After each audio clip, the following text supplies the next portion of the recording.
ಕಾಂಗ್ರೆಸ್ನ ಹಿರಿಯ ರಾಜಕಾರಣಿ ಆಗಿರುವಂತಹ ರಾಮಲಿಂಗಾರೆಡ್ಡಿ ಅವರು ದಿಢೀರಾಗಿ ಇವತ್ತು ರಾಜೀನಾಮೆಯನ್ನು ಘೋಷಣೆ ಮಾಡಿದ್ದಾರೆ. ಇದು ಡಿಕೆಶಿ ಸರ್ಕಾರಕ್ಕೆ ಆರಂಭದಲ್ಲೇ ಶಾಕಿಂಗ್ ಸುದ್ದಿ. ನನಗೆ ಜಲಸಂಪನ್ಮೂಲ ಇಲಾಖೆ ಜವಾಬ್ದಾರಿ ಬೇಡ ಅಂತ ಹೇಳಿ ಅವರು ಹಠ ಹಿಡಿದಿದ್ರು. ಬೆಂಗಳೂರು ನಗರಾಭಿವೃದ್ಧಿ ಕೊಟ್ರೆ ಕೊಡಿ, ಇಲ್ಲ ಬಿಡಿ. ಖಾತೆ ಹಂಚಿಕೆ ಬೆನ್ನಲ್ಲೇ ಭುಗಿಲೆದ್ದಿರುವಂತಹ ಭಿನ್ನಮತ.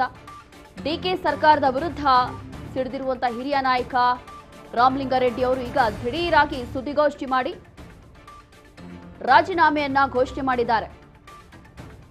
ಡಿಕೆ ಸರ್ಕಾರದ ವಿರುದ್ಧ ಸಿಡಿದಿದ್ದಾರೆ ಹಿರಿಯ ನಾಯಕ ರಾಮಲಿಂಗಾರೆಡ್ಡಿ ಅವರು.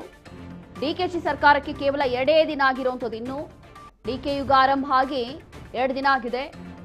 ಆ ಬೆನ್ನಲ್ಲೇ ಈಗ ಡಿಕೆಶಿ ಸರ್ಕಾರಕ್ಕೆ ಆರಂಭದಲ್ಲೇ ಶಾಕ್ ಇದು.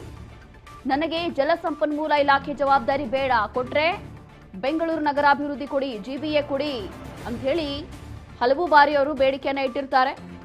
ಆದರೆ ಸಭೆಗಳ ಮೇಲೆ ಸಭೆ ಆದ ನಂತರವೂ ಕೂಡ ಈ ರೀತಿ ಏನೂ ಆಗಿಲ್ಲ. ಅದಾದ ನಂತರ ಇವತ್ತು ದಿಢೀರಾಗಿ ಬೇಸರಗೊಂಡಿರುವಂತಹ ರಾಮಲಿಂಗಾರೆಡ್ಡಿ ಅವರು ಇವತ್ತು ಬೆಳಗ್ಗೆ 9 ಗಂಟೆಗೆ ಒಂದು ಸುದ್ದಿಗೋಷ್ಠಿಯನ್ನು ಮಾಡ್ತಾರೆ. ಸುದ್ದಿಗೋಷ್ಠಿ ಮಾಡಿ ರಾಜೀನಾಮೆಯನ್ನು ಘೋಷಣೆ ಮಾಡಿದ್ದಾರೆ. ಅದರಲ್ಲೂ ಕೂಡ ಶಾಸಕನಾಗಿ ನಾನು ಹೀಗೆ ಮುಂದುವರಿತೀನಿ, ಆದರೆ ಜಲಸಂಪನ್ಮೂಲ ಜವಾಬ್ದಾರಿ ನನಗೆ ಬೇಡ ಅಂತ ಈಗ ರಾಮಲಿಂಗಾರೆಡ್ಡಿ ಅವರು ಹೇಳ್ತಿದ್ದಾರೆ.